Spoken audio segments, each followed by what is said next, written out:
These numbers are alarming. Customer complaints have increased by 40%. We're losing customer loyalty fast.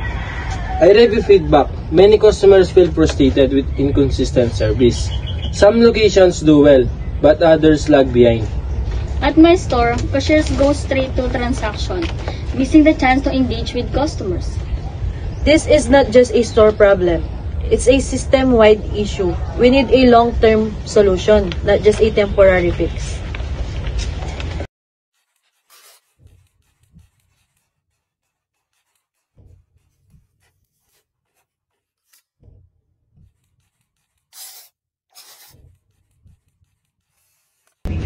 We're adopting total quality management to address service inconsistencies.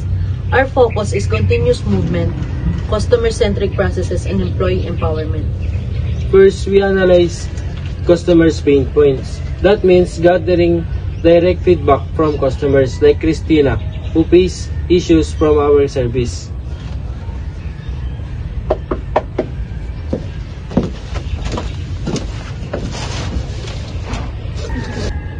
Last week, I visited the store and asked for help finding a product. Staff seems indifferent and checkouts took forever. So this highlights our sake of customer-focused processes. So here's our action plan.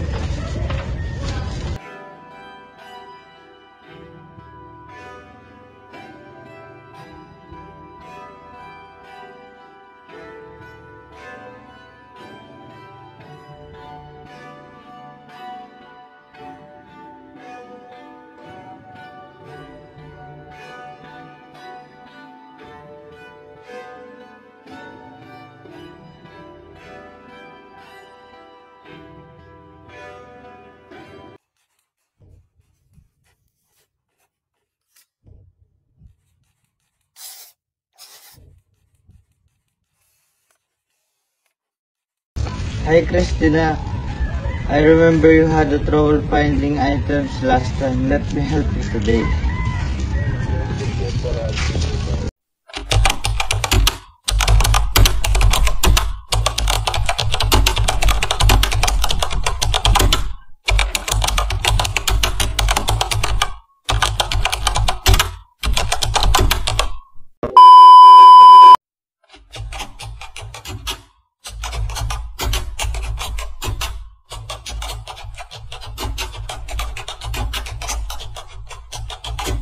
Customers' complaints have dropped by 60%. More people praise personalized approach. Employee satisfaction improved too. So this proves that quality isn't just about products. It's about customer experience. So TQM isn't a one-time fix. It's a mindset to maintain.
Grabe, ang tagal naman. Hindi man lang tayo pinapansin.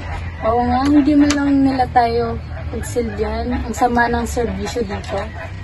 Kulang ata sila sa staff pero hindi naman excuse para bigyan nila tayo ng ganitong service.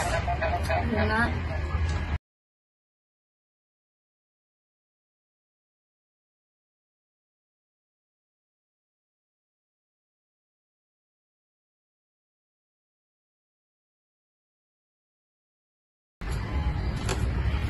Hi ma'am, pasensya na po kayo, marami lang po kami customers. Ito na po yung menu.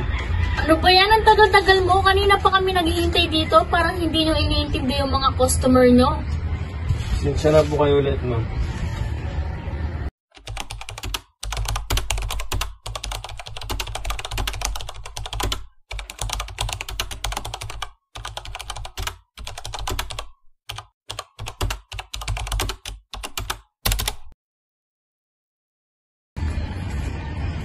Ito na po yung order niya.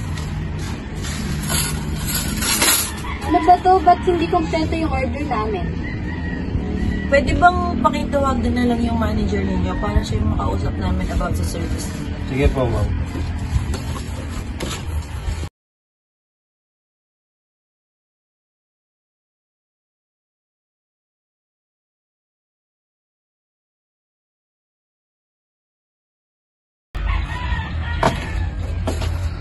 Pasensya na po sa abala. Talagang punuan lang po kami ngayon. Sana naman ayusin niyo yung service nyo. Ang tagal na nga ng order, tapos kulang pa. Hindi na nga kami babalik dito. Tara.